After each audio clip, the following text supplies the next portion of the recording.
as it's eclipse of the moon day, let's try to meditate and control our minds, control our lunacy, especially. Mind lunacy. Relax your body. Relax your mind. Place it on the breathing, your attention.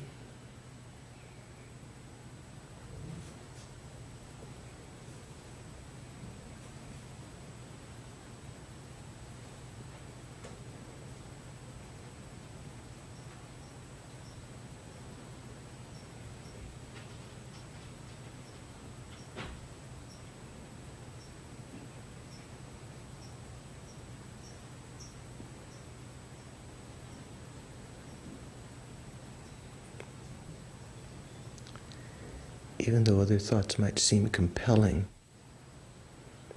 this is the familiarity that you develop in meditation. Remind yourself, you don't have to follow them. Now I'm trying to practice concentration, and I'm just going to watch one object in order to tame this wild elephant of my mind.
And when the mind is somewhat subdued, withdraw your attention even further inside to your heart chakra. Focus on the contents of your mind. At first, try to recognize the nature of consciousness within which all that content is arising. The container, you might say.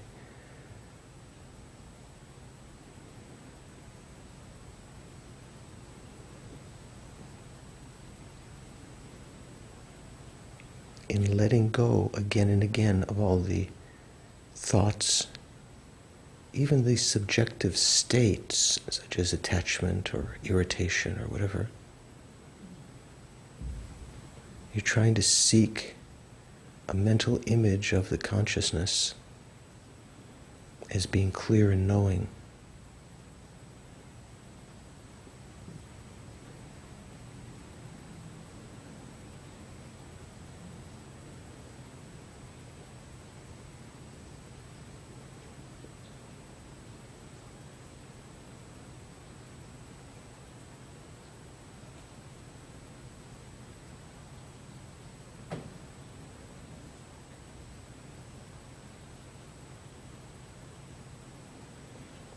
its clarity is its capacity to give rise to the appearance of whatever impinges upon it. Its non-obstructing nature, such that thoughts can pass through it without being hindered.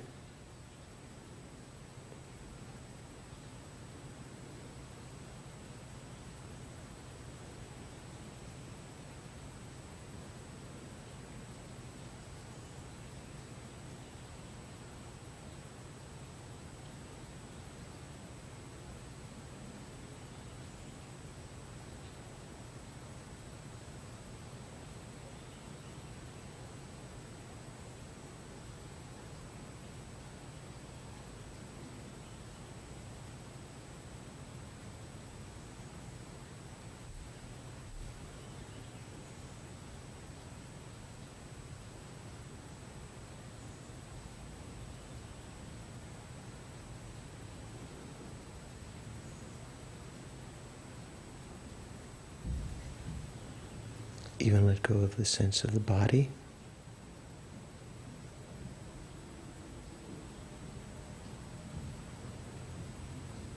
Refocus on the consciousness that was recognizing that, within which the appearance of the body arose.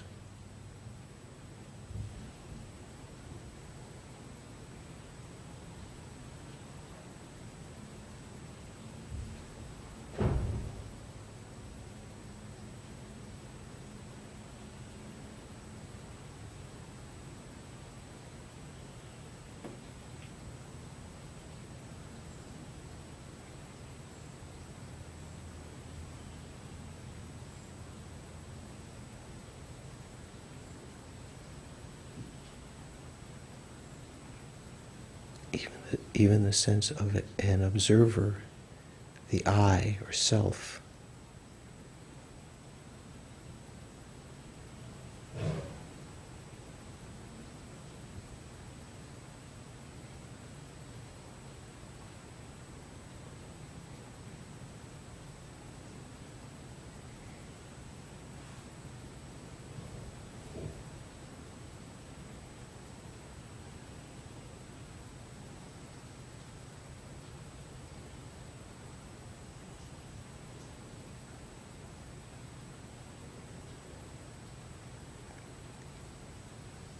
See if you can recognize this clear light nature as our potential, our conventional Buddha potential. All of the negativities can be eliminated, all of the positive qualities can be generated within such a mind.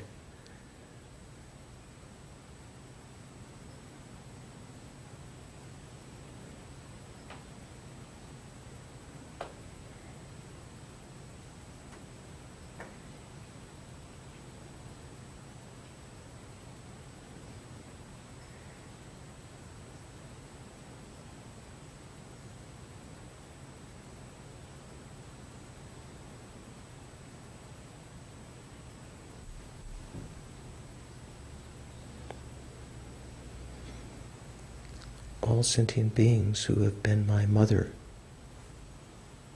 numberless times and have been depthlessly kind, who I do not remember now at this moment, each of them as having been my mother. All of them are,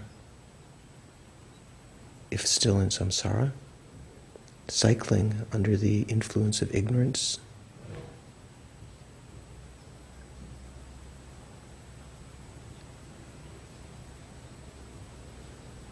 grasping to a self, grasping to a self of phenomena, giving rise to the various afflicted states of mind that generate karma, that then come back upon them like a weapon.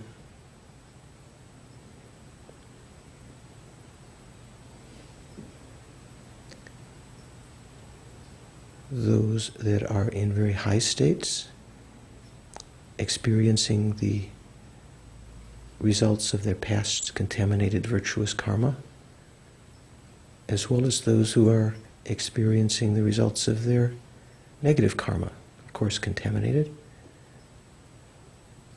All of them changing, cycling, circling in cyclic existence.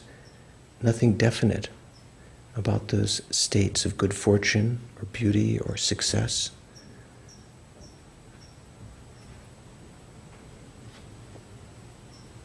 I think especially today, at a time when the moon is going to be eclipsed, the minds of sentient beings are often affected in a very negative way, as though the power of the shadow tends to grow.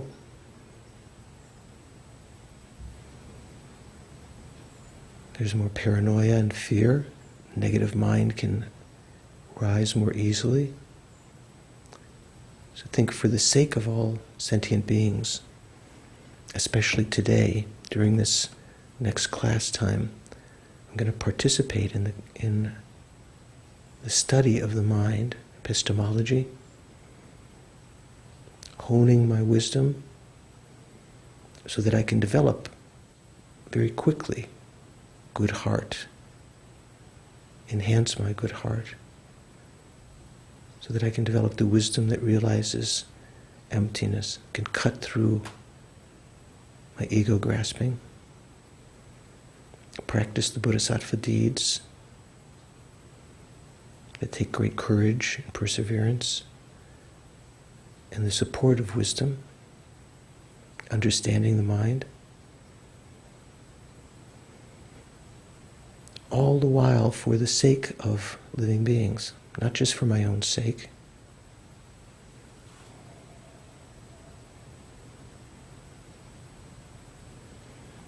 I'm going to participate tonight in order to become enlightened, awakened, for the welfare of all living beings.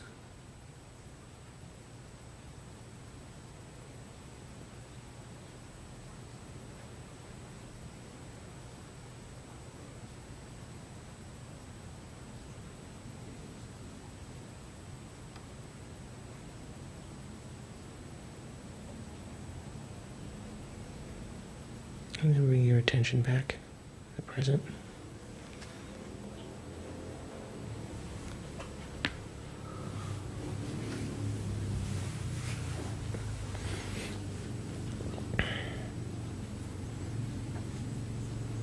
How are you feeling? Okay? What am I missing? Seems like some. I know Chris and Marcy sent their apologies they couldn't come tonight.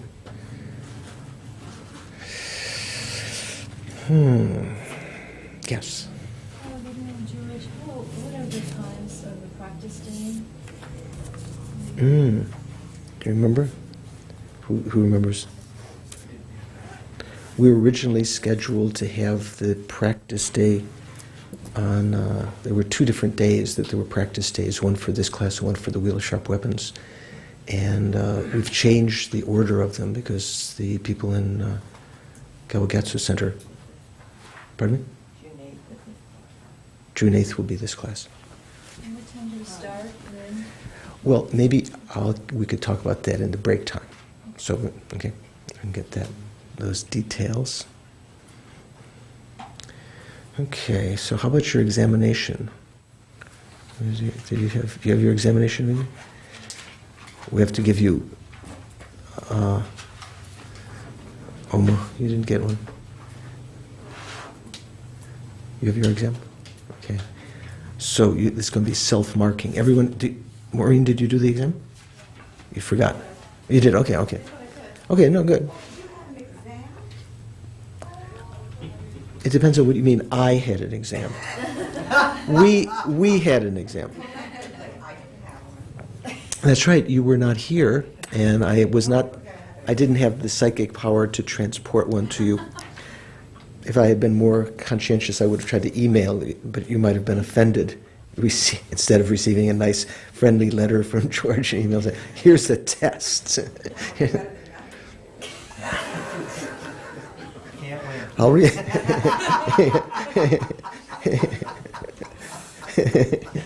Men.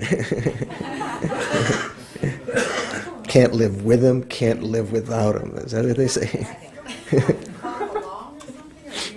I think you'll just have to look over someone's shoulder right at the moment. Okay. So, first question was, what is the definition of consciousness? So I'll ask different people, and then you can compare it with yours.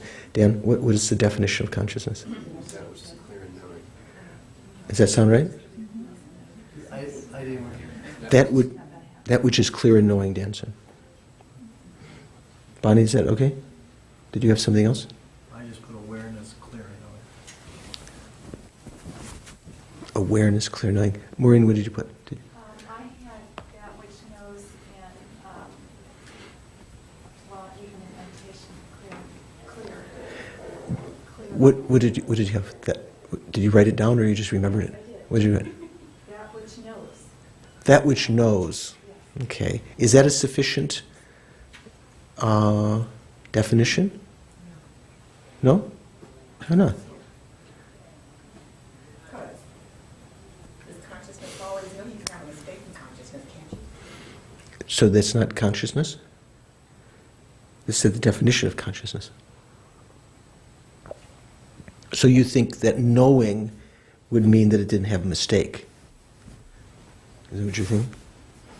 You know something, you know it's something. See. I guess I'm equating To know, no. To know, no. To know is a synonym of to apprehend, to be aware. Oh, okay. Here, it's just like not. It's it doesn't necessarily mean that it is correct, factually concordant. What do you think? Would that be a sufficient definition of consciousness, just to say knowing or to know, rather than saying that which is clear in knowing?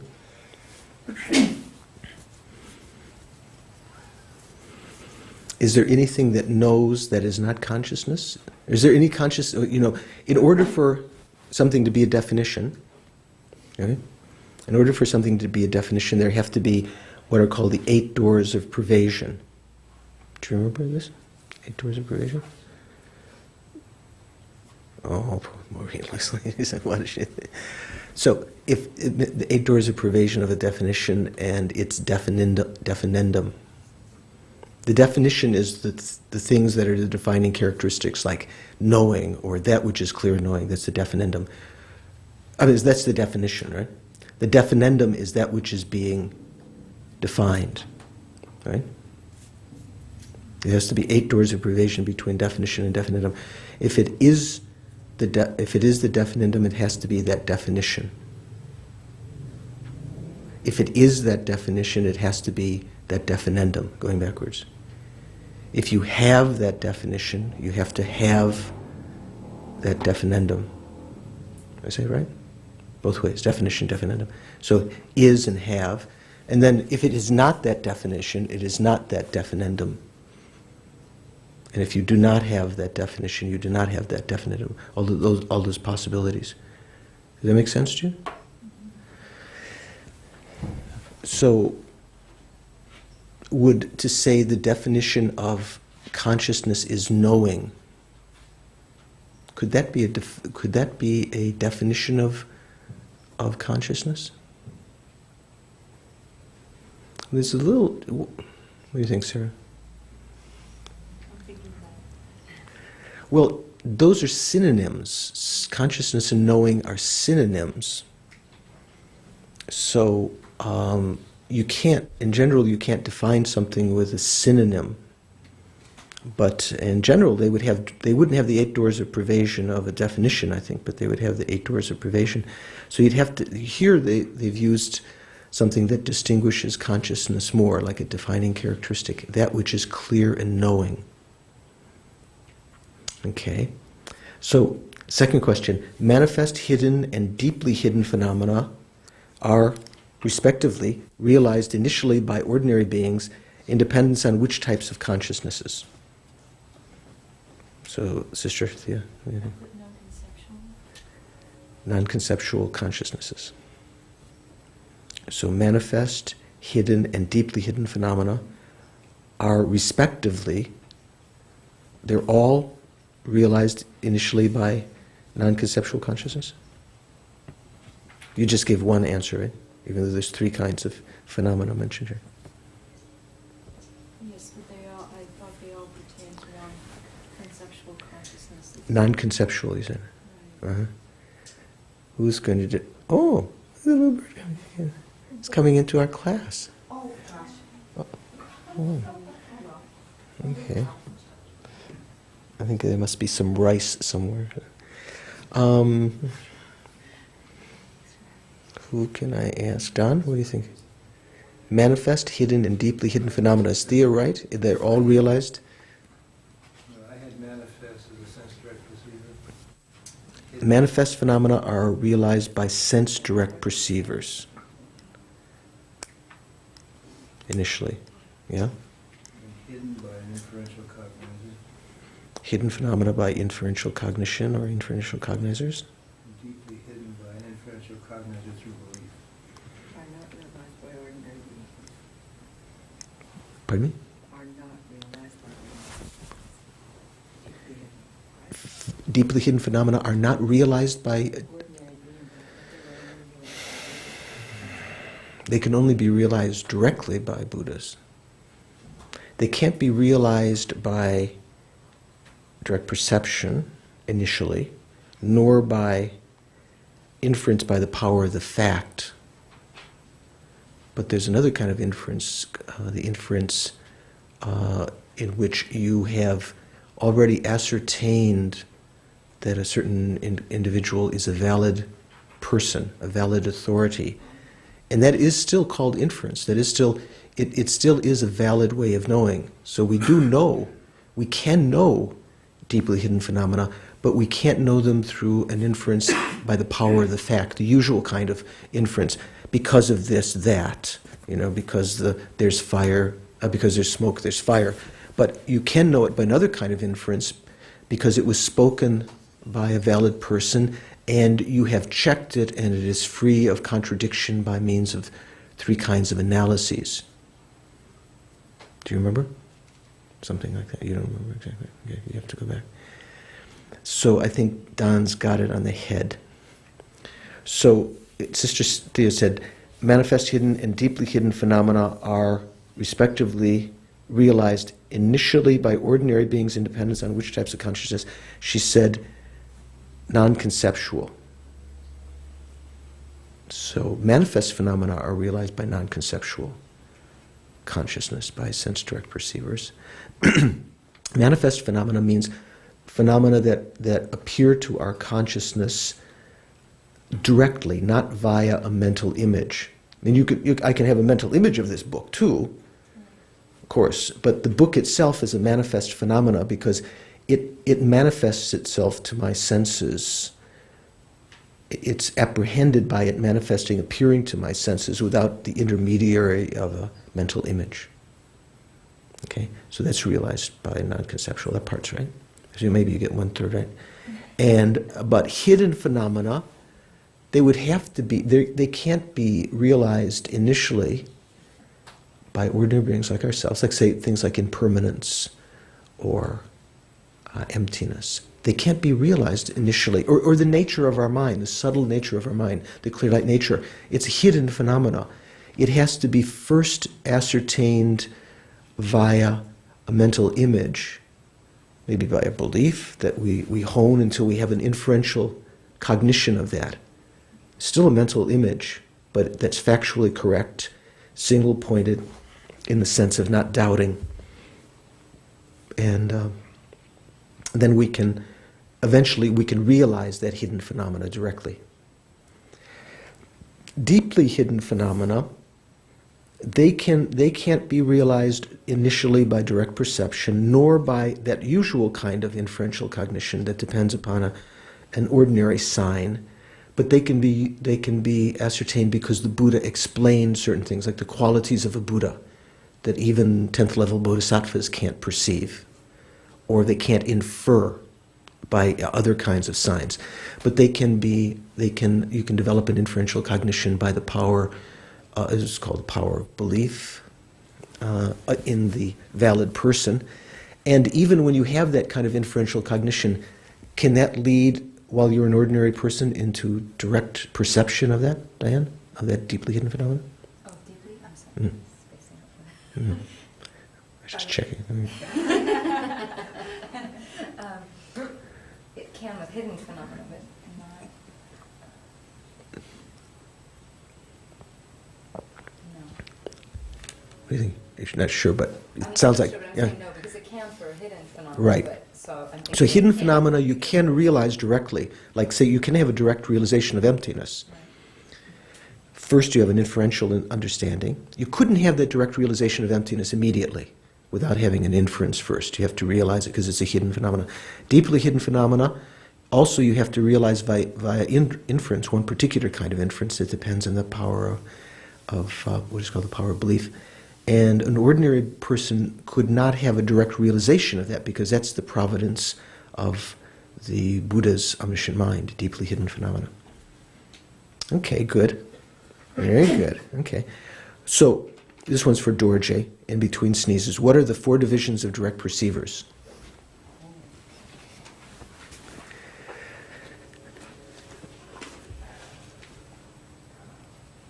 Don't know.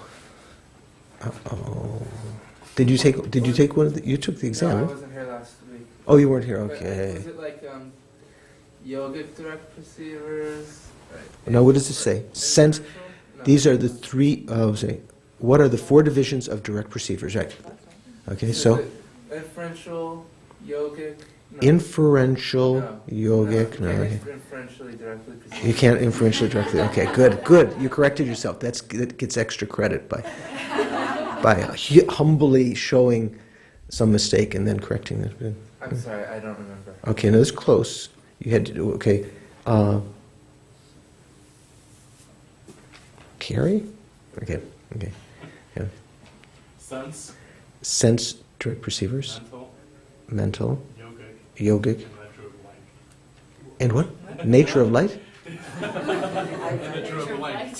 What was it? A blank. I could not figure out the 4th. Oh, blank.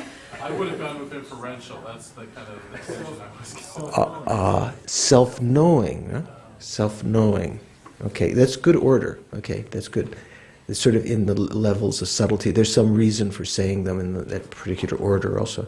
Sense direct perceivers, mental direct perceivers, yogic direct perceivers, and self-knowing direct perceivers, something like that.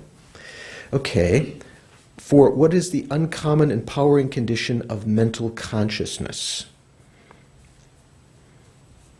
Bonnie, you know this one? Well, I put primary mind, but right now I'm thinking it's the preceding moment of mind. So in general, what's the uncommon empowering condition of, say, I consciousness? The I faculty. They say uncommon because anything that is a cause of it could be its empowering condition. When it says it's uncommon empowering condition for a consciousness, a sense consciousness, that means it's sense faculty, as Maureen says. And so, by analogy, it would be the mental sense faculty. That might be one answer. But what is the mental faculty? Mind? Any mind? The mind last week, mind next week. Your mind could be the empowering condition of my mind. No, it would have to be my own mind. It would have to be your own mind. And it could be last week's mind, or... So what is the previous moment of consciousness, a previous moment of consciousness? Could it be a previous moment of, say, for instance, sense consciousness? That can act as a basis for the next moment of mental consciousness? Yeah. Or or does it have to be that? Can it be a previous moment of mental consciousness? I thought it had to be mental consciousness. No, it doesn't have to be mental consciousness. It can be also a sense consciousness. It can be any consciousness, whether it be sense consciousness or mental consciousness, can be the empowering the uncommon empowering condition of mental consciousness. That's interesting, huh?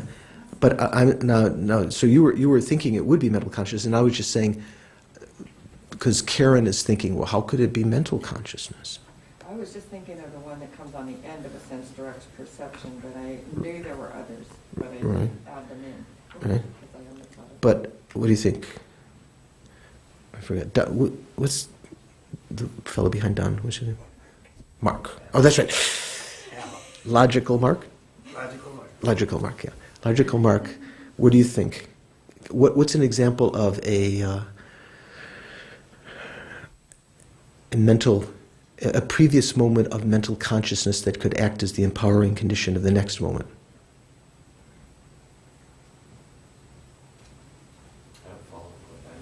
Well,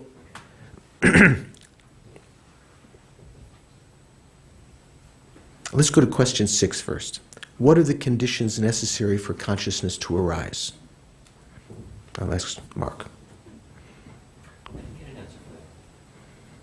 You didn't get an answer. You drew a blank. What are the conditions necessary for consciousness to arise? Who did I ask? I asked Maureen. Karen, did I ask you a question? What are the conditions necessary for a consciousness to arise?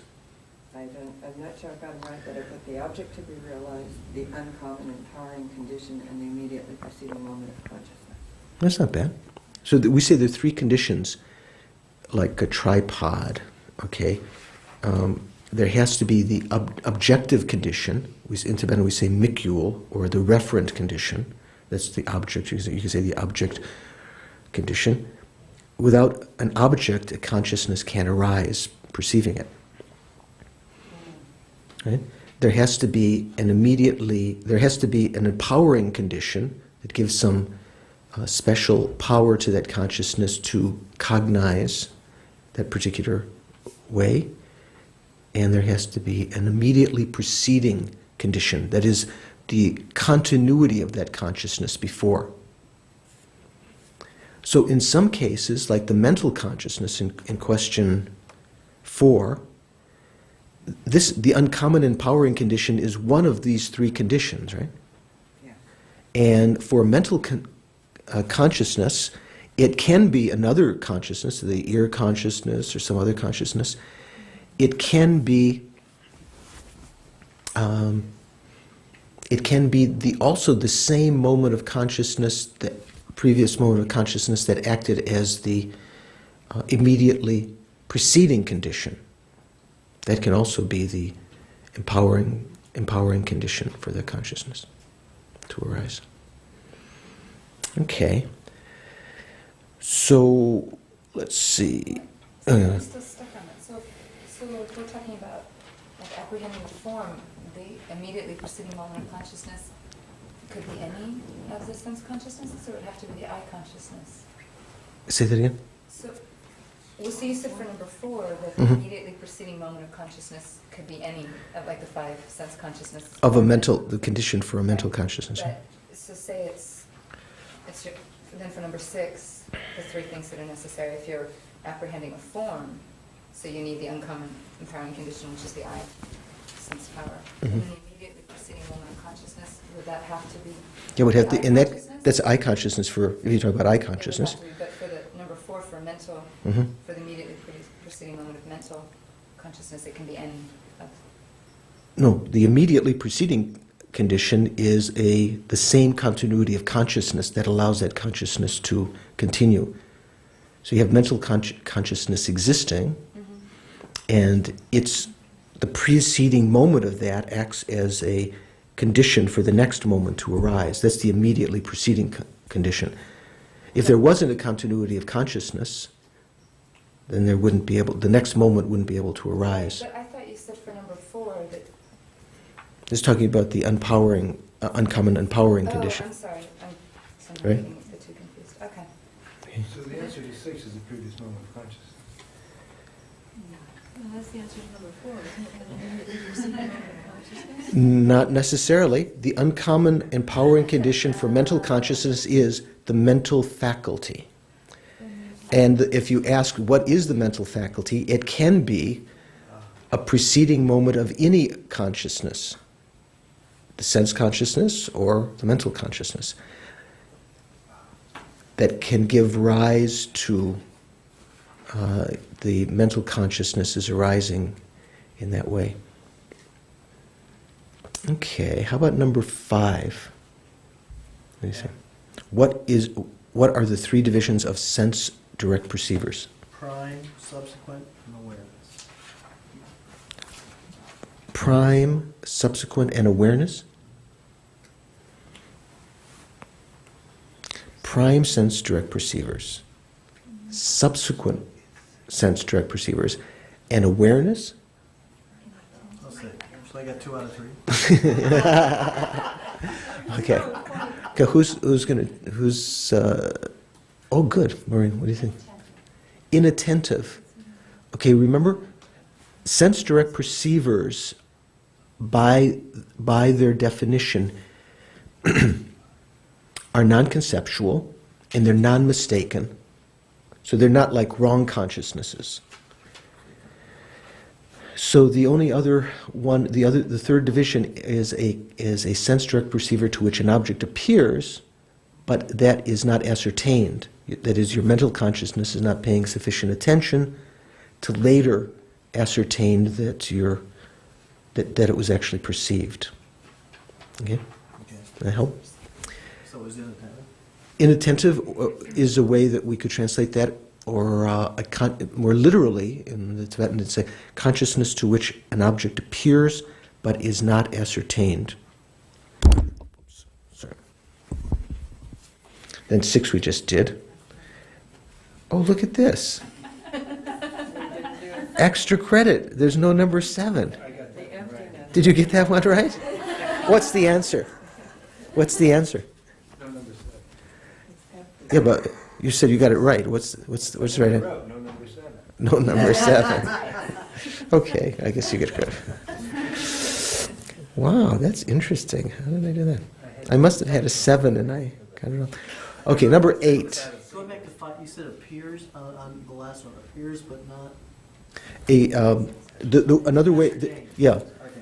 that's the actual Nangla Mangepe Lo. Awareness, Nangla Mangepe, appearing but not ascertained by consciousness. An awareness to which something appears but is not ascertained. So what is doing the ascertaining? Is the sense consciousness doing the ascertaining? Ascertaining consciousness generally ascertaining consciousness usually refers to mental consciousness. So it's not as though the object appears to your sense consciousness, but your sense consciousness doesn't ascertain it. That's not the meaning of that. Do you follow, Sarah? The phraseology is such that it appears to your sense consciousness, which does apprehend that, but the mental consciousness is not paying sufficient attention to that to induce a remembering consciousness later. So it doesn't ascertain that. There has no certainty that you saw that. Okay? And then number 8 or number 7, depending on how you number them. What are the possible apprehended objects of yogic direct perceivers? Who have I not asked yet? Sarah, did you? Oh, you're not caught enough. Okay. So Carrie gets the next one. What are the possible apprehended objects of yogic direct perceivers? Okay, let's see what realizations from the continuum of their perceiver, I meant their superior. So what are the possible apprehended objects of yogic direct perceivers? Everything. I mean, yogic direct perceivers aren't supposed to be able to miss anything. So I would think everything would be possible for all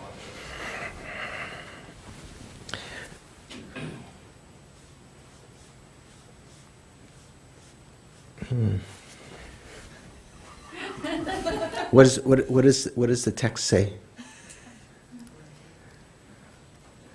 subtle impermanence, gross and subtle sufferance of persons.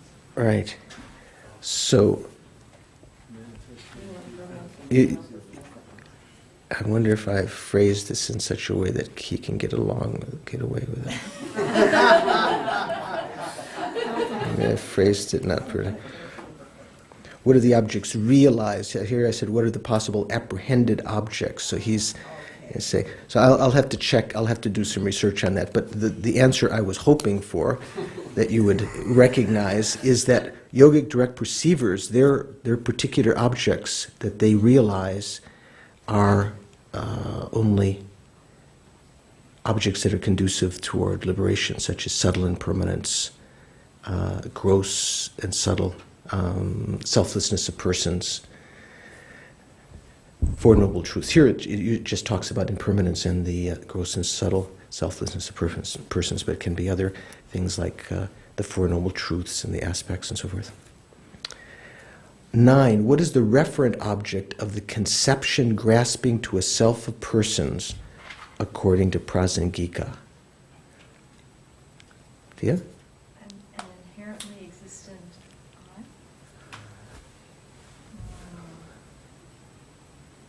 Okay, that's good. What do you think, Dan? Is that right? What is the referent object of the conception grasping to a self of person? So, conception is a sense direct perceiver, or what? What is conception? It's something within the mind. We can only have conception within the mental consciousness, right? So it's some kind of thought process that's grasping to a self of persons. What does that mean, grasping to a self of persons? You can't hold on to a person with your mind, can you? Sure. You can? Easy. Hold me from falling with your mind.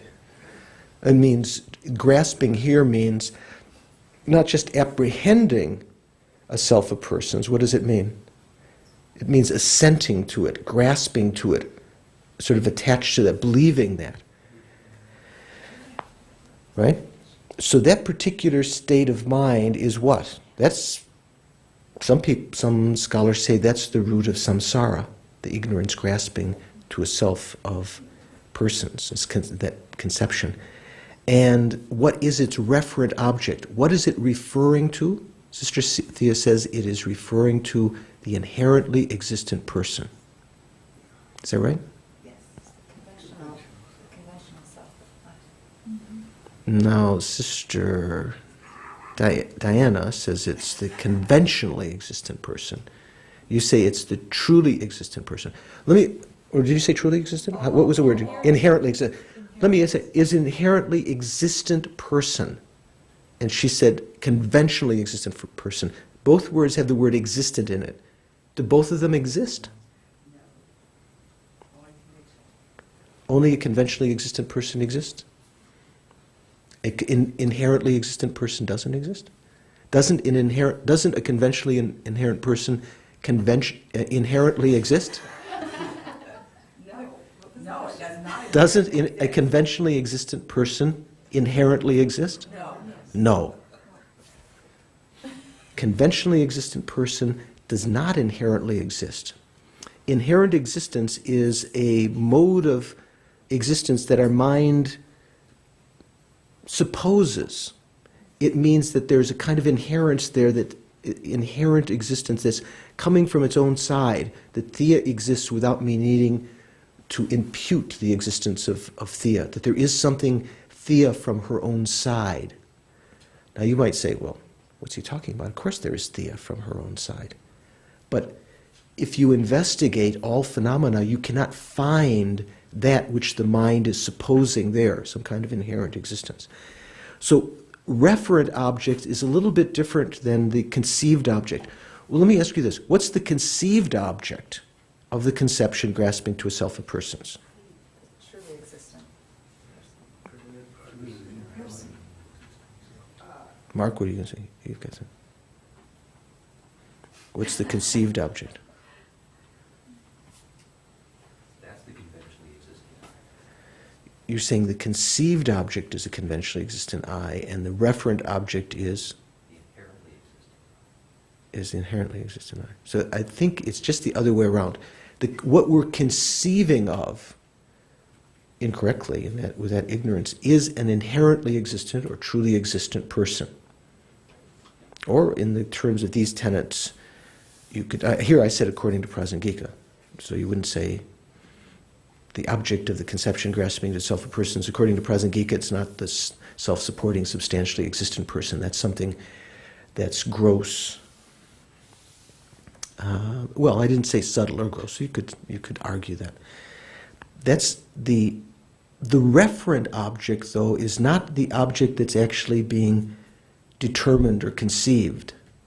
The referent object is that object to which you are referring to. And there is an ignorance in our consciousness, in our continuum, that refers to, let's say, an ignorance in my consciousness that refers to mark. It's referring to the conventionally existent mark and conceiving of that conventionally existent person as inherently existent. So the referent object of the conception grasping to a self of persons, according to Prasangika, is the conventionally existent person. It's getting clearer? A little bit clearer? Okay. And finally, number 9 or 10, depending on whether we give you extra credit for number 7, which wasn't there. What is its conceived object? Did we just answer that, Dan? Truly existent self. Pardon? Truly existent self. Truly existent self or inherently existent self. That would be the object that's being conceived. Now, Karen, you said something about the aggregates? I didn't see the word, I think I overlooked the word conception grasping, and so I said the referent object is 5 aggregates to which the label self is imputed. Mm-hmm. Well, you also skipped grasping then. You just said, what is a self of persons? The referent object is... Oh, the referent object of a self of persons. You left out not just conception, but also grasping, right? Conception, grasping. Yeah. You could say, and we usually don't say the referent object of a self of persons. We just say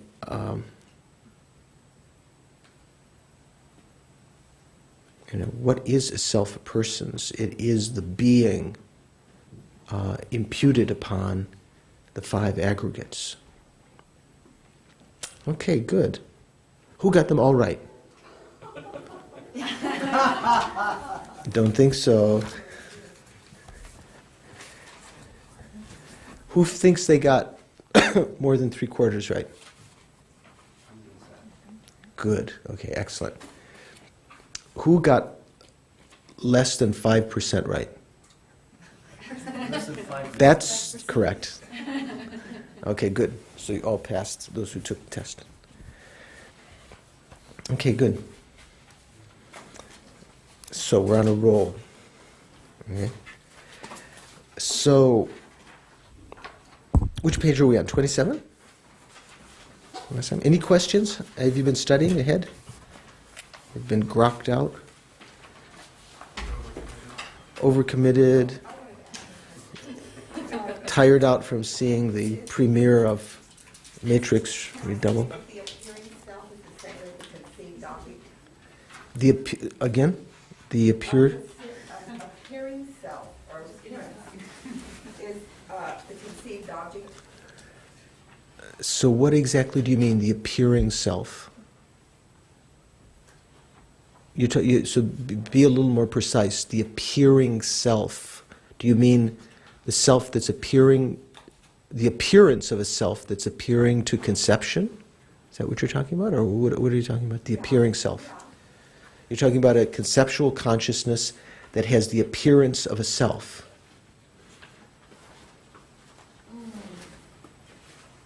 Because what is the appearing object of a conception? Maureen knows this. In a conceptual consciousness, what's the appearing object, Mo? Yeah, to conception. Of any conception. Say I have a conception of this pencil.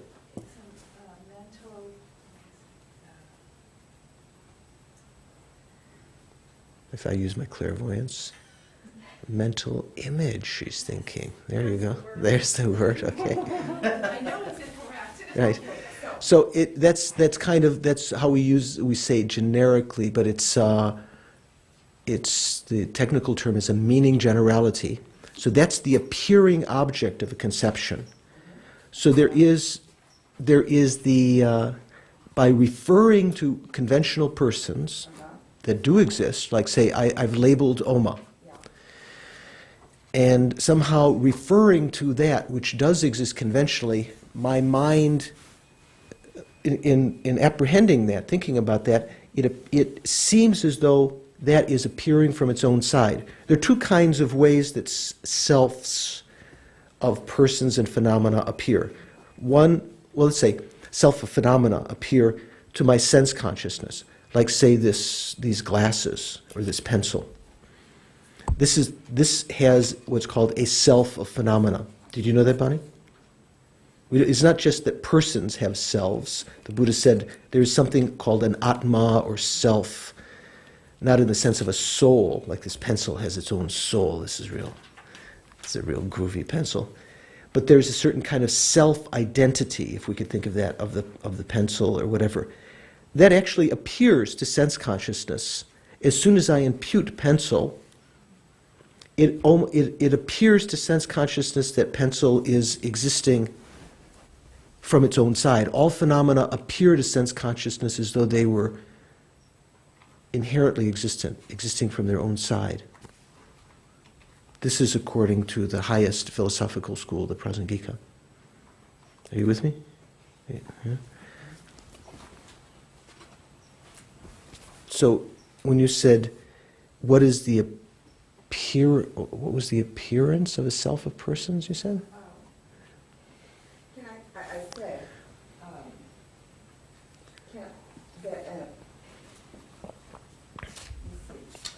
You're not even sure what you said. Okay. Doesn't matter. What did you mean? I was trying to use the word appearing as maybe a synonym for conceived. Appearing is not necessarily a synonym at all of conceive. Conceiving is a conceptual mental activity, right, of the mental consciousness. Yeah. When it's conceiving of something, it is thinking about that and seeming to know that. It can conceive of some things correctly. It can conceive of emptiness and have a correct conception, right? Does it have to be, what is a correct conception? Say, for instance, if I believe that phenomena are empty of true existence, is that a correct conception? What do you think?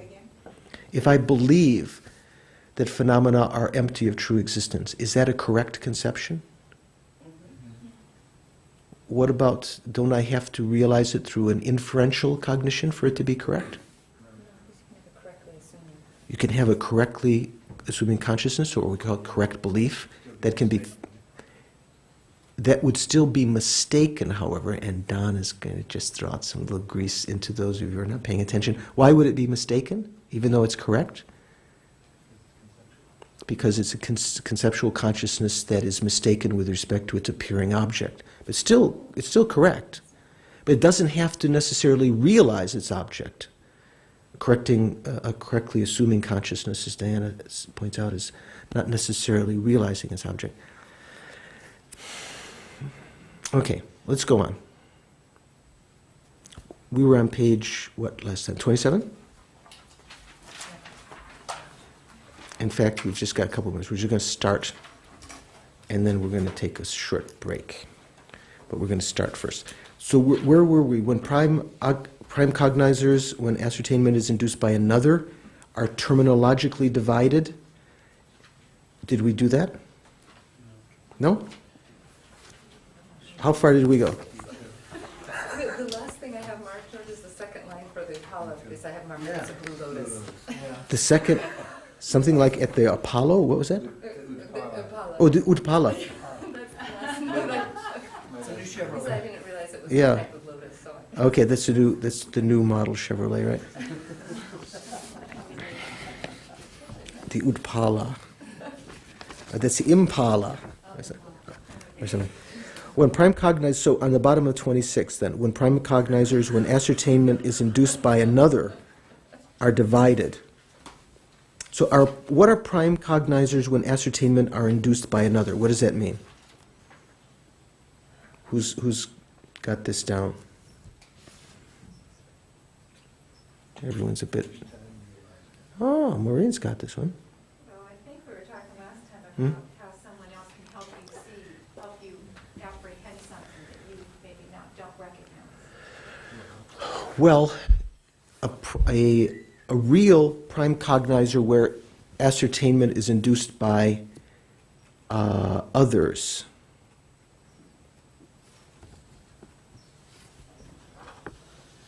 has a certain characteristic. Wait a second, does it? It looks like here it says, in our own system, prime cognizers that induce ascertainment by themselves are divided. Oh, right, we had the definition on the previous page, I say. So a prime cognizer when ascertainment is induced by another is a prime cognizer. It has to be a prime cognizer. This is on page 25. So it's not as though someone helps you to realize it completely, right? You have to have realized something yourself, but the ascertainment must be induced by another through the ascertainment of what? With respect to its own non-arising, if the nature of the object of comprehension did not abide in the object, has to be induced through the power of another prime cognizer.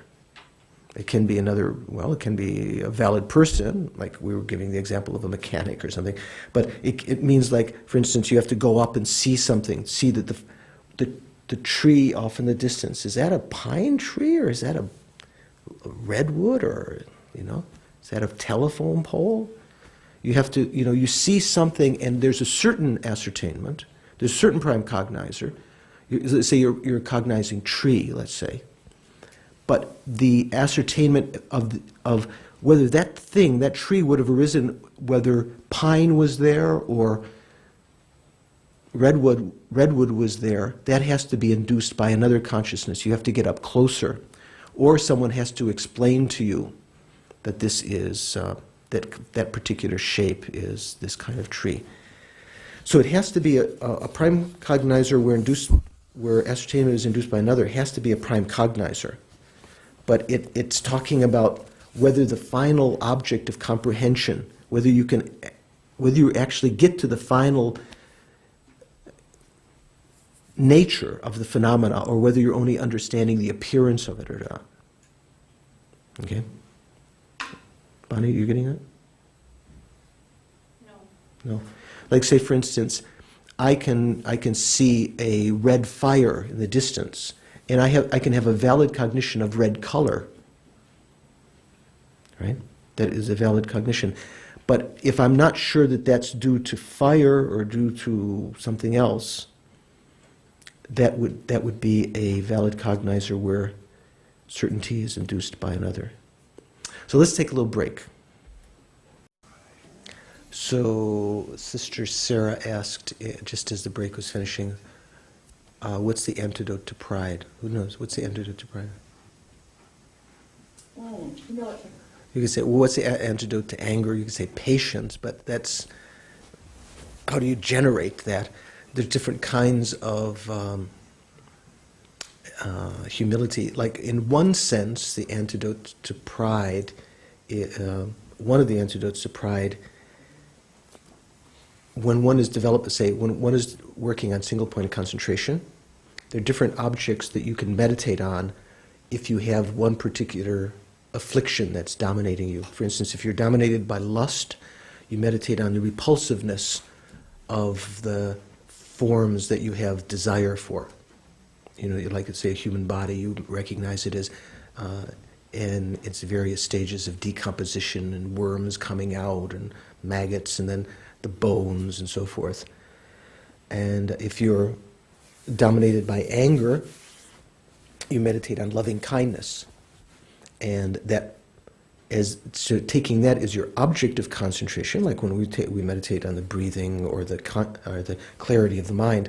Here you take a particular object that acts to train the mind as an antidote to your main affliction, and is also your object of concentration. So if a person is dominated by pride, they would meditate on many, many complicated things like enumeration of all of the different, what are called the 5 aggregates, the 12 entrances, the 18 dhatus, and the interrelationship between them, different categories. And it's said that in so doing, as it's so complicated and vast, one's own pride inevitably diminishes. Okay, well, that's like maybe pride of consciousness, pride of one's knowledge. But my teacher Lama Yeshe used to say, the best antidote to pride is heartwarming love. Because, say, for instance, if you're with your mom, who you love dearly, she's sick or something, and she says, "Computer? What computer?" Or Samsung, Sautrantica? What's Sautrantica? At that point, there's no pride in your mind. Like, Mom, excuse me, Sautrantica is an Indian system of Buddhist philosophy. Completely, because you love her, heartwarming love, there's no sense of superiority or pride rising. So I think that in terms of practice, that's a very, very useful. If we notice, in terms of relationship with other people, pride rising, develop love for them, wanting them to be happy, that can be a very powerful antidote to pride. Maureen, are you being affected by the moon? No, I have something for after class. Okay. Hope it's a croissant or something. Or a questron. Lots of worms to bury. Oh. And you want to know... People can take worms home. That's what's it. Oh, okay. Oh, nice. Oh, nice. Not a croissants. You can have some worms. Don't eat them. Okay, let's continue. So, prime cognizers, when ascertainment is induced by another, means another perceiver. There's different illustrations here that on page 27 we said prime cognizers, when ascertainment is induced by another, are divided terminologically into 3. We said terminologically because not all of these are real prime cognizers when ascertainment is induced by another, because to do so they'd have to be a prime cognizer. Initial direct perceivers, inattentive direct perceivers, and direct perceivers having a cause of error. So, for instance, the first one, an initial direct perceiver is, for an example, a sense direct perceiver in the continuum of a person who has not previously experienced seeing an utpala, which apprehends the color of an utpala. So that is an actual prime cognizer where ascertainment is induced by another, because it is apprehending the color, but it's not apprehending that it's the color of an utpala.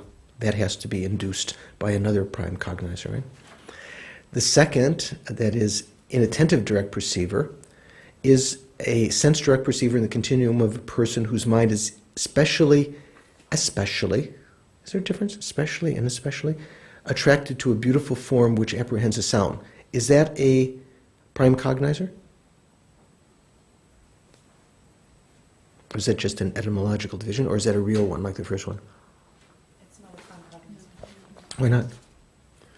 Because to be a prime cognizer, it has to realize its object, and it's inattentive, it's not. Right, and inattentive, remember in the divisions, inattentive perceivers don't ascertain their objects, and that's one of the qualities that a prime cognizer has to have. It has to realize its object, has to induce ascertainment that you knew something. So that's not a real division. Third example here, illustration, a direct perceiver having a cause of error, a sense direct perceiver apprehending the color of a mirage, which directly generates a superimposition apprehending the mirage as water.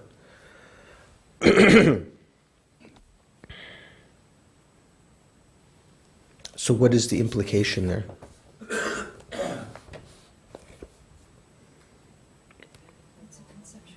Is that supposed to be a prime cognizer when ascertainment is induced by another? So you've ascertained what? The color of a mirage. You haven't ascertained a mirage. Well, you've ascertained the color. You've apprehended the color of a mirage. You've realized that, and that generates within your mental consciousness superimposition. You know, a mind that thinks that you are apprehending water. Is that an actual prime cognizer, or is that also a terminological division? What do you think, Thea? I don't think it can't be a prime cognizer. Why not? This is talking about a sense-direct perceiver apprehending the color of mirage. So that sense-direct perceiver, there's only three kinds of sense-direct perceivers, right? What are they? Prime, subsequent, and inattentive. So if it's a sense-direct perceiver, it's not inattentive here. It is perceiving the color of the mirage, but that is inducing within the mental consciousness a doubt, thinking, or superimposition, mistaken idea that that's water. But that's being done by the mental consciousness. So we're talking about just the eye consciousness as being a prime cognizer when ascertainment is induced by another. So what is the question then? The question was, is and was, is this a terminological division of a prime cognizer where ascertainment is induced by another, or is this an actual division of prime cognizer where ascertainment is induced by another? It would have to be induced by other. It is induced, ascertainment would have to be induced by another here, but is this a prime cognizer really? Like for instance, the previous one, inattentive perception, is not actually a prime cognizer. Like for instance, are facsimiles of direct perception direct perceptions? No, they're not. They're called facsimiles of direct perception. They look like direct perception, they're not. So are these something that's a terminological division? Some of the members of it may be actual divisions. Some of them are just called divisions. Like say we say bunny rabbits. There are, what are the ones, cashmere rabbits or mohair rabbits, and then Hugh Hefner's bunny rabbits. That list would be an etymological, or Bunny Ma, Thea's car. She calls it Bunny Ma, right? Now, is that, if we had that list, Hugh Hefner's bunnies and Bunny Ma, the car, they would be called bunny, but they're not actual bunnies, right? In the sense of the actual, that'd be a kind of a terminological division. Okay? You can tell your car that the next time. So is this a terminological division, or is this, what do you think, Mark? Is this a real? I believe it's terminological. It sounds like this is getting into some kind of belief system. I believe, and you better not disagree with me, I'm going to get rid. What do you think? What do you think? Is this terminological? I think it's terminological. So in other words, the sense direct perceiver is not a prime cognizer in this case. That's perceiving the color of a mirage. No, it is a prime cognizer. I mean, it's perceiving the color, correct? Yes, right. It's a prime cognizer. It's not mistaken.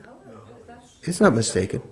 The mind, it induces because the person is not familiar with this, it induces a wrong response in the mental consciousness. But there's nothing wrong with the eye consciousness there. It is a prime cognizer. So there's another way of dividing them up terminologically, another three ways. Prime cognizers when ascertainment of the appearance is induced by itself, but the truth by another. What was the example of that? A sense-direct perceiver apprehending in the distance a reddish color, which is in fact the color of fire, and with respect to which there is the doubt wondering, is that the color of fire or what? Or is that Maureen's shirt? Okay? So is that an actual division or an etymological division? To be a real one, it has to be a prime cognizer. Yeah, this is a prime cognizer. This is the classic example. This is a prime cognizer where ascertainment is induced by another. It's ascertaining the color, red, but the fact that the ultimate mode of that color is the color of fire, that has to be supplied by some other direct perceiver, like you have to get up closer or something to see that it's actually fire. It's pretty simple. Is it, Bonnie? What do you think?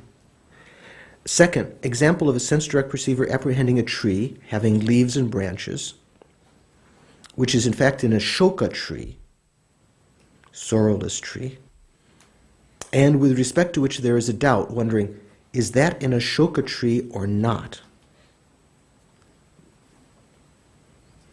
Is that a etymological division, terminological division? Carrie, what do you think? They're almost identical. It's one is a sense perception, one is a mental perception with sense perception, but I don't see much difference between them. So this is also a valid cognizer, right? Prime cognizer. And the ascertainment of the final nature of the object that's being known is not just tree. It's apprehending tree, but the final nature is, in this case, is a Ashoka tree. That has to be induced by another. Ascertainment of that has to be induced by another consciousness. The third one, a sense direct perceiver apprehending blue, which induces a doubting consciousness that thinks, did I see blue or not? Well, if it induces it, it's not just like you're, I don't know what, that you're crazy or something. It's talking about an inattentive perception again, right? So this third one is also a terminological division, I think. There's a difference between those prime cognizers when ascertainment is induced by another as to whether they are actual or imputed. For the first and second are actual prime cognizers when ascertainment is induced by another, whereas the latter is an imputed one. Okay? Is it talking about the first set of three or the second set of three? The second set of three, because in this first set, the one that was not an actual one was the second one. Right at the top of the page. Okay, also from amongst those, the firsts, prime cognizers when ascertainment of the appearance is induced by itself, but the truth by another, is both that which induces ascertainment by itself and also a prime cognizer which induces ascertainment by itself with respect to the reddish color in the distance, which is in fact the color of fire, but with respect to which there is the doubt, wondering, is that the color of fire or not? Whew, a lot of words. Could I say it's both? Is that is a prime cognizer with respect to the reddish color, right?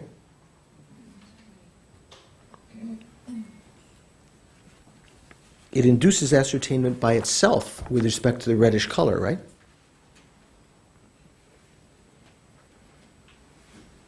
Can you say that? For the definition of...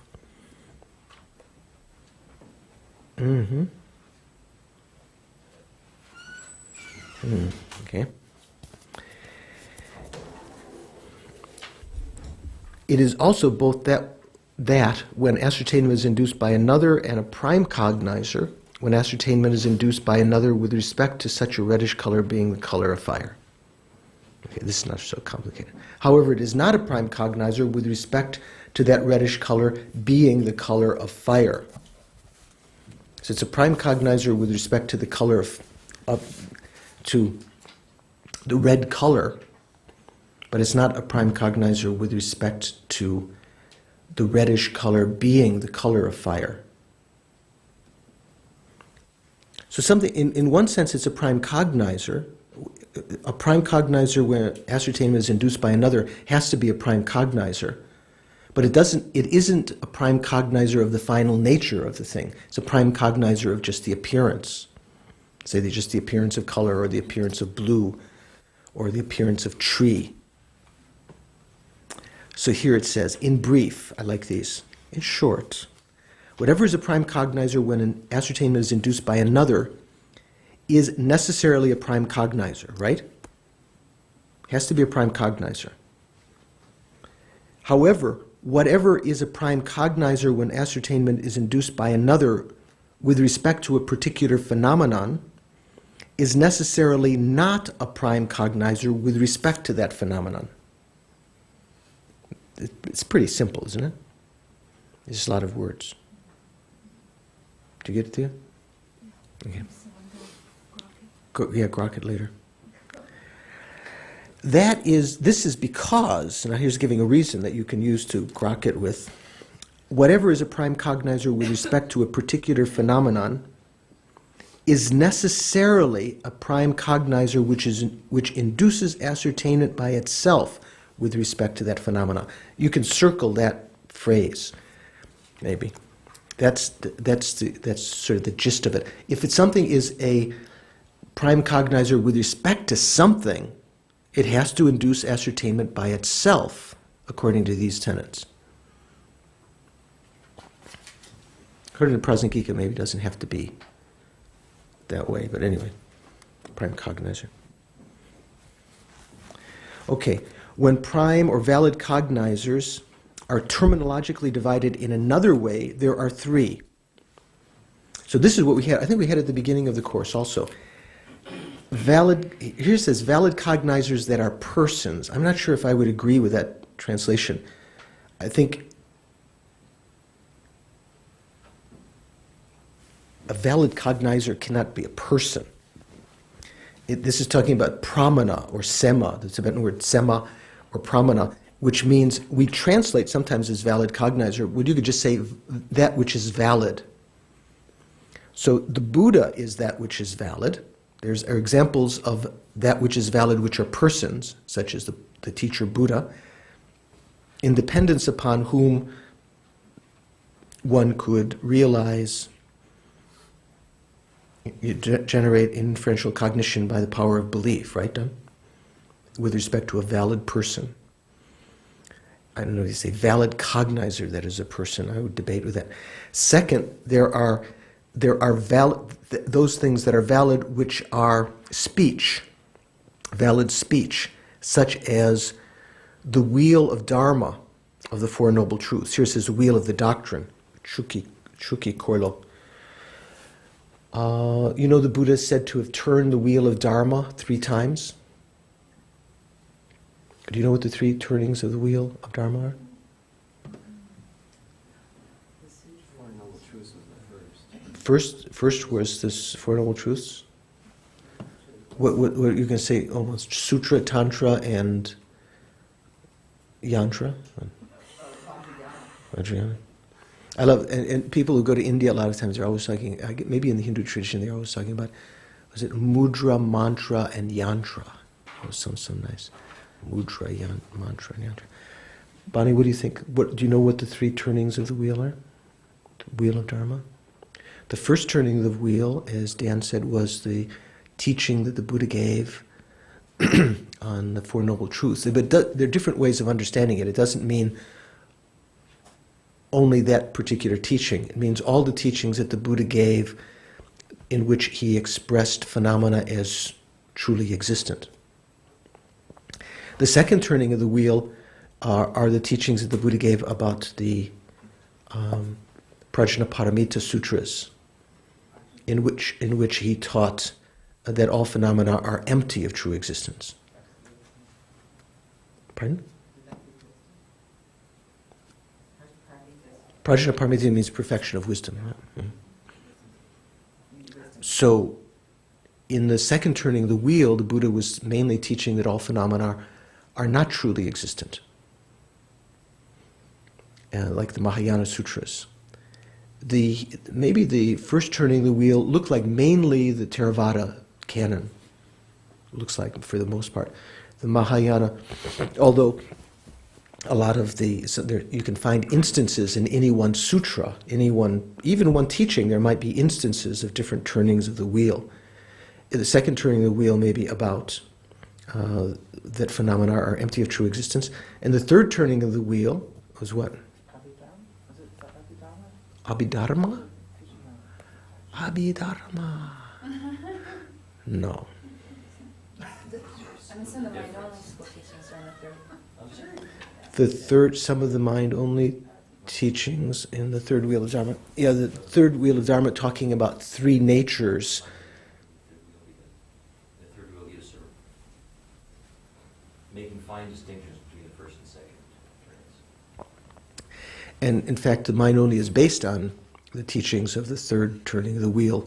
And the people who, the scholars who took those teachings as definitive said, oh, the second turning of the wheel was also wrong. The first is not completely right. The second is not completely right. The third, that's it. Is it sort of like that's the middle way? But that's not how the highest philosophical schools see it. They see that the second turning of the wheel is the definitive teachings. So here it's just giving the example of valid speech is, for example, the wheel of Dharma of the Four Noble Truths, which is the first. So what's the third turning? Third turning of the wheel are like the Samdhin Nimarchana Sutra and other sutras that are called the sutras of the third wheel, from which the mind-only school takes their basis, and the Tathagata Garbha sutras arose talking about like for instance statements there that all sentient beings are already Buddhas, but they don't realize it. That have to, from a Prasangika point of view, have to be also interpreted. But they're the basis for the mind-only school for the most part. So that's just an example of valid speech. And the third is valid cognizers, which are consciousnesses, such as a direct perceiver or an inferential cognizer. How about subsequent cognizer? Isn't that also a valid cognition, Georgie? It realizes its second moment after a sense direct perceiver. It's also a valid cognition, huh? I would think so, but it's not a prime cognizer according to the... Well, yeah, valid and prime here we're using synonymously. We are using synonymously. Yeah. So according to Prasangika it would be, but according to this, It's good that you can whisper those syllables so we can't quite hear them. I can't pronounce it, but... All right. And according to Prasangika it would be, is that correct? Yeah, right. For these tenets, the tenets that we're studying, It wouldn't. a subsequent cognizer realizes its object, but is not a valid cognizer because it's not fresh. It has to be new. So now here's an interesting thing. With respect to the enumeration being definite, a definite enumeration of prime cognizers, how many different kinds of prime cognizers are there? That is, when we talk about prime cognizers, not valid persons and valid speech, but valid consciousness. There are two kinds, direct and inferential prime cognizers. Direct perceivers that are valid cognizers and inferential prime cognizers. Why are there only two? Why aren't there three? Or why aren't there 4 or 7 or something like that? Because it said that there are two kinds of phenomena. Actually, before we talked about 3, right? Manifest, hidden, and deeply hidden. Basically, you can say manifest and hidden, because deeply hidden is a subsection of deeply hidden, of hidden. So manifest phenomena can be realized by valid direct perceivers, and hidden phenomena have to initially be realized by inferential valid consciousnesses, right? Valid inference. That more than these are unnecessary. You don't need more than 2, and you can't have fewer. Fewer would not be inclusive. Does that mean the same thing? You have to. How do we say it in English? Inconclusive? Including. No, I mean just this thing, like, it's got to be, you don't need more, you can't have less. You could just say that. Can't have less and you don't need more. That's what it's saying, right? That more than these are unnecessary and fewer would not be inclusive is the meaning of the enumeration of prime cognizers being limited to two, for prime cognizers are limited to those two. Okay? If someone says the reason is not established, what does that mean? The reason is not established. In debate, they say tak majup. Remember, in a syllogism, there are three modes that have to be ascertained by someone to develop an inferential cognition. There has to be the property of the subject. The property of the subject. There has to be the forward pervasion and the reverse pervasion. So if you don't have the property of the subject, that is, the subject is not with the sign, the answer, if someone is debating with you, you say, tagmajup. That means the sign is not established. That means there's not the property of the subject. Sign is not established means the sign is not established on the subject. Does that make sense? Sign means the reason. In a syllogism, you have the subject, the predicate, and the sign, right? Are you with me? Yeah? Are you? Are you? Are you? I just had a question about, when you say that the sign is not established, does that mean that all three of those things aren't established, or just the first one? So if someone says the reason is not established, and what is that talking about? That more of these are unnecessary and fewer would not be inclusive is the meaning of the enumeration of prime cognizers being limited to two. 4, prime cognizers are limited to those two. Maybe it's referring to that reason. That means like because. If someone says the reason is not established, that follows that the enumeration of prime cognizers is limited to two,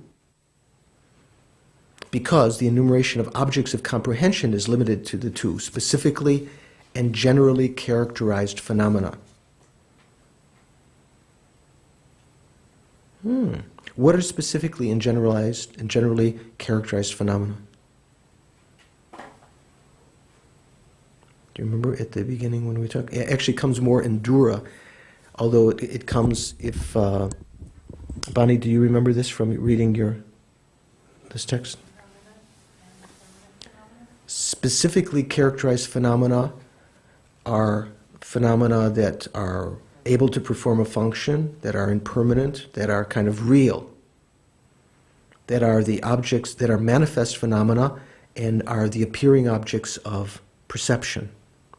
Specifically characterized phenomena. Generally characterized phenomena are phenomena that are permanent, that are only imaginary,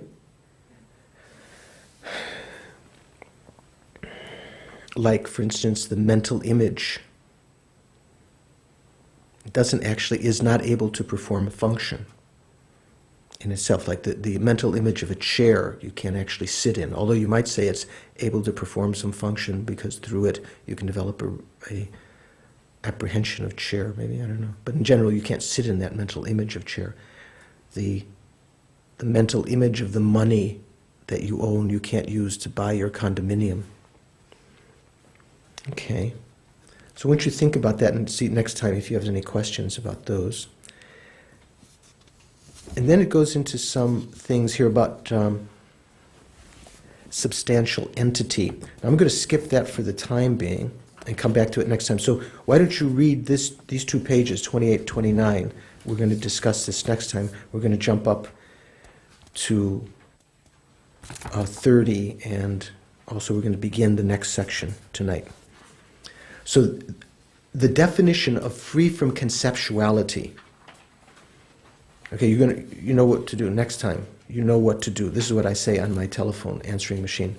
I have to admit I stole it from my brother, because my brother gets frustrated when he calls up long distance. You call up overseas or somewhere, and someone says, "Hello, this is Francoise, and this is also the home of Jean-Pierre and all these names. And if you have if you have messages for us, please leave your telephone number and name and the date you called, and we will call back. And then such a long before the thing comes, the message. So you're paying all that money. So my brother's message at home is, "This is Dan. You know what to do." Beep. So if you call me, you hear my message is, "This is George. This is George the monk. You know what to do." So you know what to do now. Next time, read 28 and 29. Be prepared for that. And on 30, the definition of free from conceptuality. Why is it talking about this? Because it's talking about the definition of that which is a direct perceiver and so forth. So we're going to be talking about that also. It's free from being a determinative knower that apprehends sound generality and meaning generality as suitable to be mixed. Okay, this is going to come later. So this is something just to get familiar with.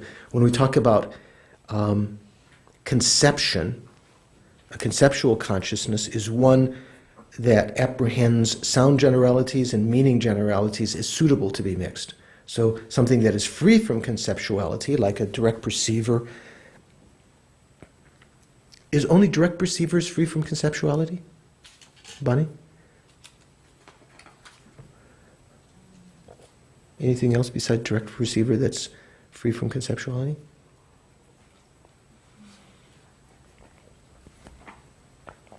Of course. Non-conceptual mistaken consciousness. Seeing two moons as one, or seeing a blue snow mountain or something. That's free from conceptuality, but it is not a direct perceiver, because a direct perceiver has to, it can't be mistaken with respect to its appearing object. It doesn't have to realize its object. So we're going to be talking about this also next time. I'd like to sort of start the next section so that we get a little momentum going here. So we're going to talk about these, and then 30 and 31. So 28, 29, 30, 31. We're going to go over this next time. Now, on page 32, the third chapter, non-prime consciousness. So what were the kinds of prime consciousness, prime cognition? Direct. There can be direct perceivers that are prime cognizers and inferential cognizers that are prime cognizers. And how about subsequent cognitions? No, they're not prime cognizers, but they are realizing consciousnesses, right?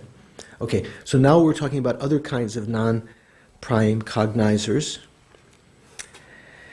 In the middle of the page it says, in our own system, Rangluk, the definition of a non-prime consciousness is a knower that is not newly incontrovertible.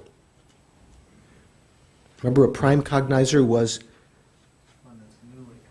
which is a knower that is new and incontrovertible. Here it's not new or incontrovertible, or maybe it could be, it doesn't say new or, it is not newly incontrovertible. So what, is that okay to say? It is not new and it is not incontrovertible? Would that be correct to say? Wouldn't that almost be like a subsequent? Yeah. That would be too much to say, right? If I said a non-prime cognizer is a knower that is not new and not incontrovertible. That's saying too much. It just has to be either one of those, not. So you say not. Do you remember? There was some craze in America some years ago. Do you remember that? The kids were saying, not. They would say something. I think it came up from these guys from Saturday Night Live. Wayne's World. Wayne's World, right? Yeah. Right, yeah. You're cool, not. Yeah. Yeah. So here, it doesn't have to be both of those. When non-prime cognizers are divided, there are 5. Okay. Subsequent cognizers. Are those, is that right? Is that wrong? Of course, subsequent cognizers are not prime because they're not new. They are incontrovertible though, aren't they? by definition. We'll see later. We have the actual definition coming up. Correctly assuming consciousnesses, why are they not incontrovertible?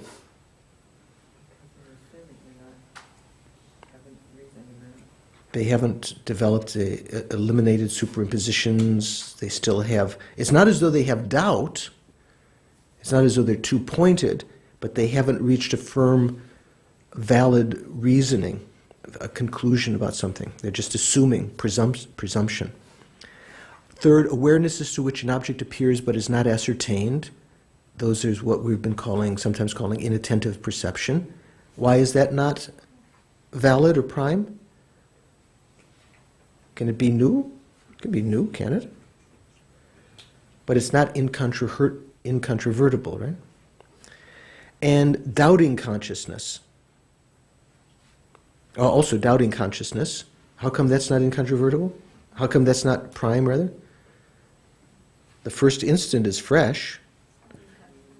It's not incontrovertible. That means it's not knowing something without, it's doubting about it, for one thing. And wrong consciousness. That's obviously incontrovertible.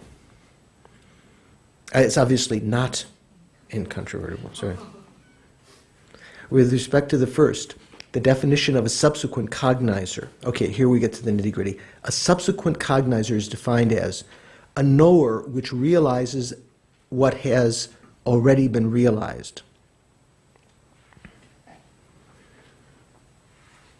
So a subsequent cognizer, for instance, can I have a subsequent cognizer of let's say I have a wrong perception of Carrie. I think that Carrie is, a lawyer. Maybe it's right. Are you a lawyer? No. Say I have a wrong conception that Carrie is a lawyer. And the second instant of that, would that be a subsequent cognizer?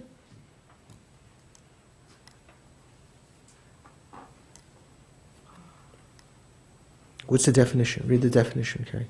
What does the definition say? A knower which realizes what has already been realized.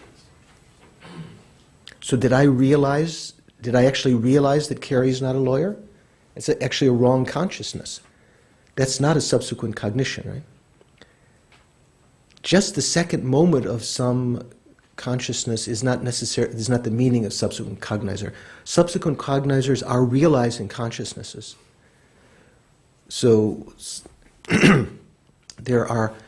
what were the different kinds of subsequent cognitions that we had? Sense direct perceivers. The first instant was a prime cognizer, the second instant and so forth would be subsequent cognitions. What else? Mental direct perceivers, the first instant would be a prime cognizer, the second and further instance would be subsequent cognitions. Yogic direct perceivers.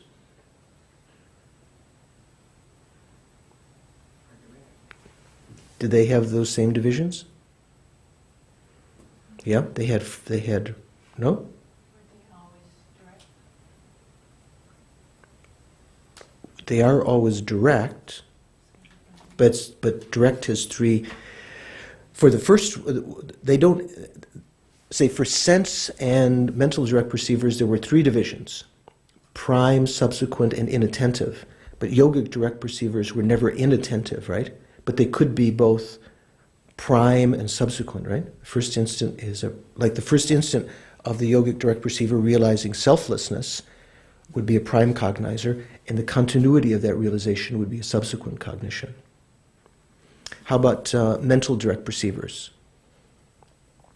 Also, they can be prime and subsequent. What other kind of subsequent cognitions can you have? What did I just say? Oh, sorry, mental, self-knowing direct perceivers. And what else can be subsequent cognition? Are those the only kind? Just direct perceivers? Inferential cognitions can be subsequent cognitions? The second moment of a inferential cognition is still a inferential cognition? It's a subsequent. It's not a prime. It's not prime, but is it still a subsequent cognition? Is it still a inferential cognizer? Yes. You sure? Call the subsequent inferential. Is the second moment of an inference a subsequent cognizer? Say the first moment you had it was a prime inference, like say on page 20. The definition of an inferential prime cognizer is a new incontrovertible determinative knower that is directly produced in dependence on a correct sign which is its basis.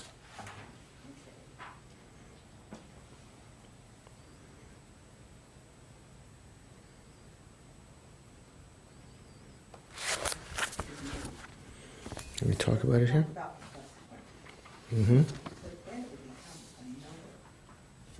Is the in these tenets, the different schools, but some of the schools take it that if something is an inference, an inferential cognizer, it's because it has to directly, what did we say, page 20? It directly arises in dependence on a correct sign. So the second moment is no longer a inferential cognizer, is it? Because it doesn't. The second moment is not directly produced in dependence on a correct sign, which is its basis. So, even though it sounds like that would be a subsequent cognition, that inference, if you have a remembering consciousness, that can be. What I'm saying is, there can be other kinds of realizing consciousnesses that are subsequent cognitions. When we talked about prime cognitions, no? No, you just lost me because we were talking about inferential, and I don't know how we jumped over there. Yeah. I mean, what I was trying to follow was how inferential was not. Was not what? What does it become when it's no longer a prime cognition, a Mhm. prime inferential cognition? Mm-hmm. What does it become? What is it called? The next moment. What would it be called? Yeah, what would it be called? What would it be? What would it become? What would it be called? It's continuity of that. That's what it becomes. But it is not. It's not called an inference any longer. It's not called an inferential cognizer any longer because it doesn't arise directly in dependence. Well, is it a remembering consciousness?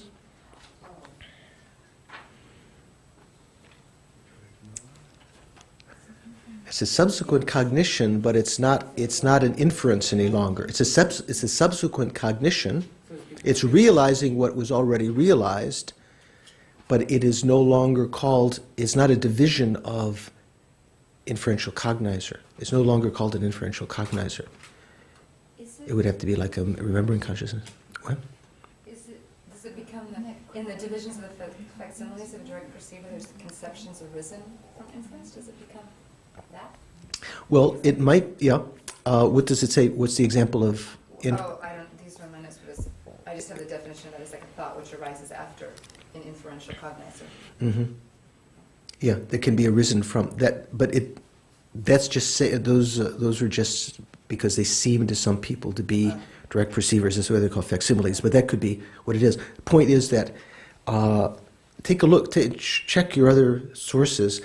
According to these tenets now, in some of the schools, if something is an inferential cognizer, it has to directly depend upon a sign.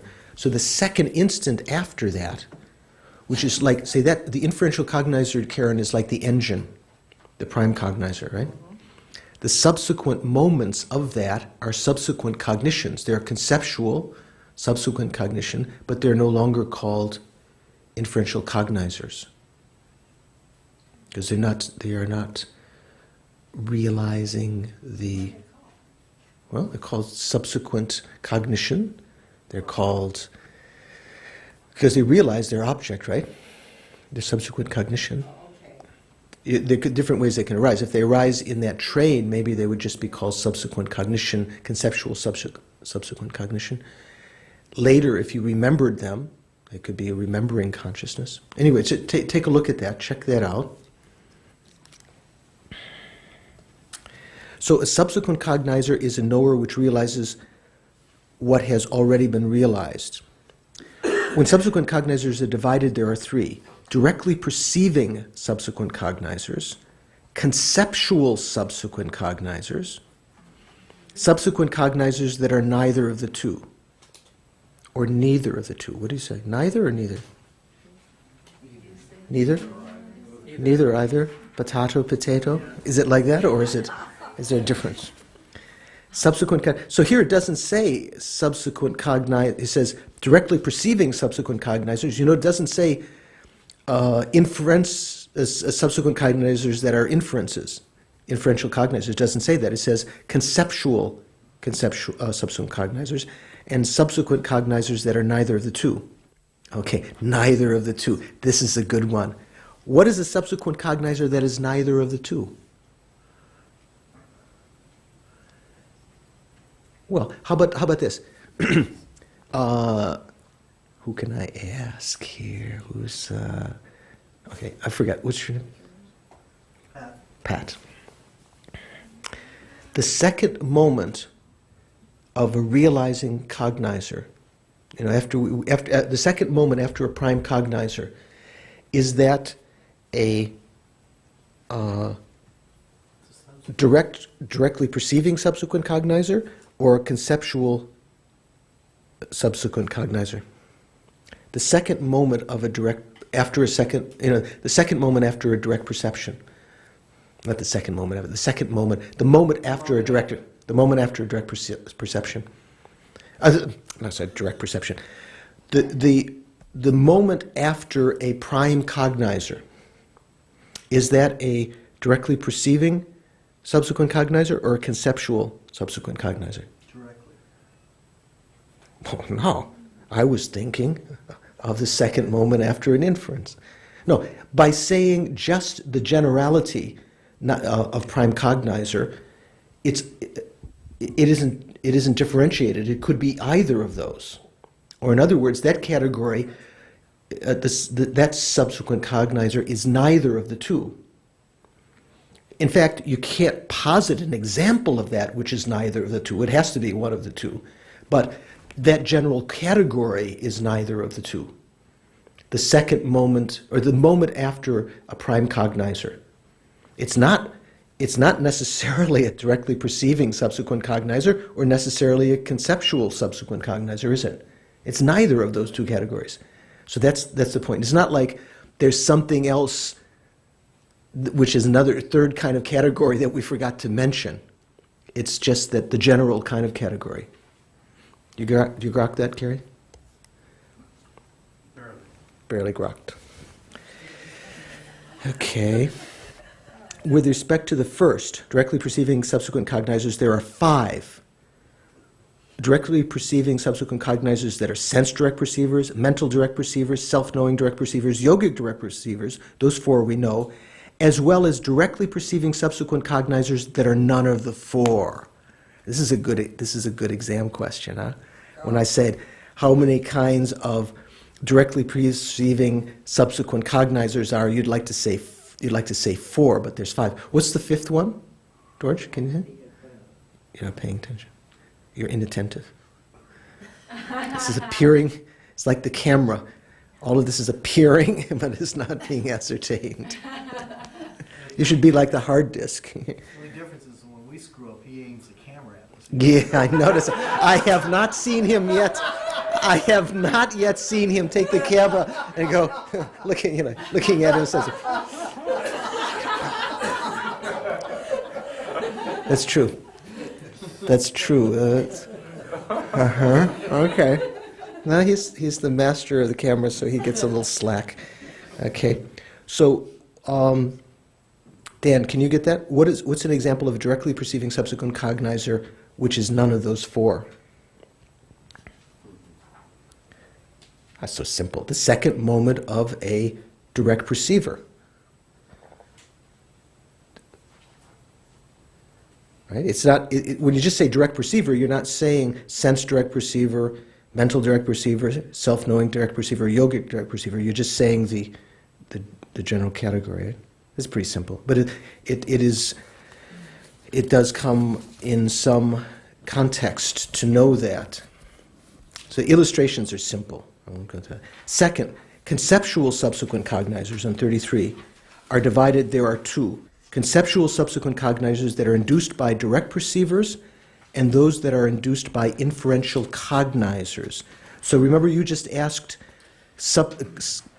when I was saying conceptual subsequent cognizers, you were saying, well, what would you call that second one that was induced by the inferential cognizer? Well, it's just called that. Conceptual subsequent cognizers that are induced by inferential cognizers. Some conceptual subsequent cognizers are induced by direct perceivers. How can that be? Well, example, a factually concordant ascertaining consciousness ascertaining blue that is induced by a sense direct perceiver apprehending blue. So, what does this say? Factually, this is an example of a conceptual subsequent cognizer. So it's a mental activity that's going on. You've seen something with your eye consciousness, say. You've had a sense direct perceiver apprehending blue. It has to be an eye. You don't apprehend, ordinary beings don't apprehend the color blue with their ears or their nose or their tongue or their body, right? So you have an eye sense direct perceiver perceiving blue. And this induces a factually concordant, that means a correct mental understanding, ascertaining consciousness, ascertaining blue, that is realizing blue. So you can be thinking, I'm seeing blue. Oh, that case, that eyeglass case is blue, isn't it? I don't know, maybe it's green. What is it? How is your color correction on the camera? Is that blue? Teal blue. Teal blue. Okay, what is blue? Okay, teal blue is blue or no?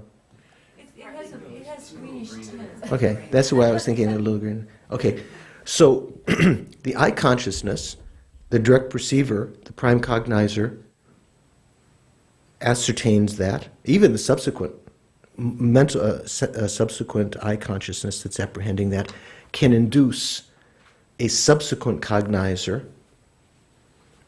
So remember, a subsequent cognizer has to realize what has been previously realized. What has done the previous realizing? In this case, the sense direct perceiver, realizing blue. And then the mental direct perceiver, not direct perceiver, the mental consciousness, conceptual mind can be thinking, oh, that's blue. If it's factually correct, that can be a subsequent cognizer. That is realizing that, subsequent to the direct perceiver. Okay, induced by that.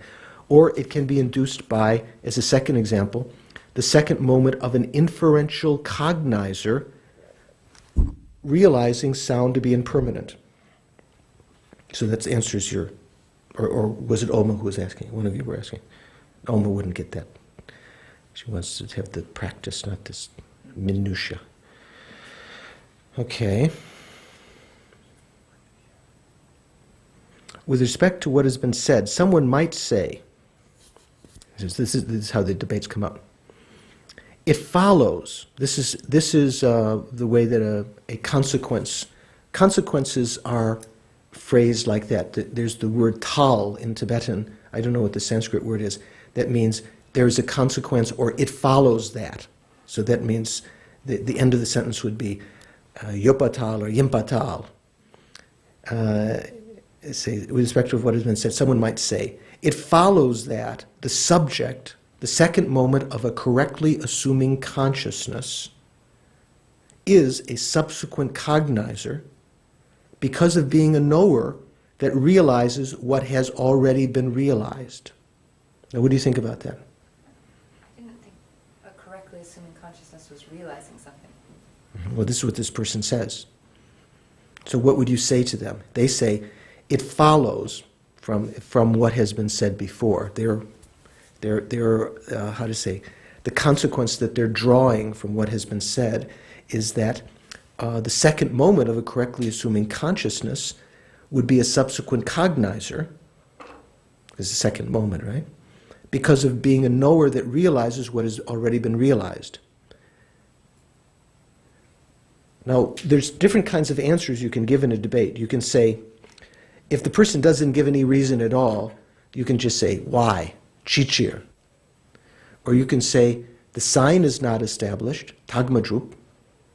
That means there's not the property of the subject. The subject is not with a sign. Or you can say, kyapa majong. Or sometimes you say short makyap. That means there's no pervasion. There's no forward pervasion, or there's no reverse pervasion. If they just say, sound is impermanent, sound is permanent, you can say, chichir. That means why? They have to give some reason. If they leave off the reason. So there's only certain kinds of responses a proper debater would be using. Okay. So we'll continue next time. We're getting ready now to get to look at the eclipse of the moon.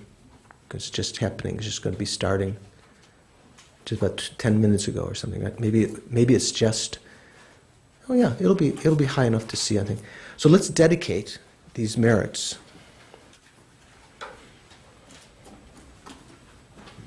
Both with a conventional dedication, that is aspiring that these karmic seeds that we've created ripen in the most lofty of goals, far-reaching goals, the enlightenment of ourself and all sentient beings.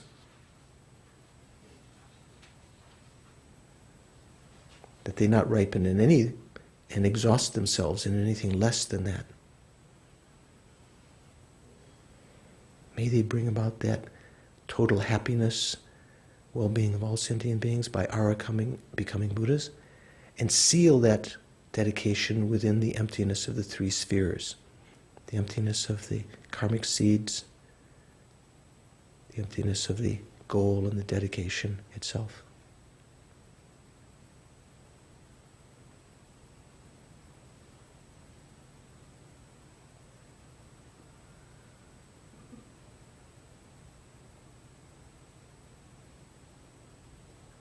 So as you're doing so, also meditate on the emptiness of the self, because that arises in the emptiness of the dedication, because there is no I who is doing the dedicating, trying to link these karmic seeds with those lofty goals.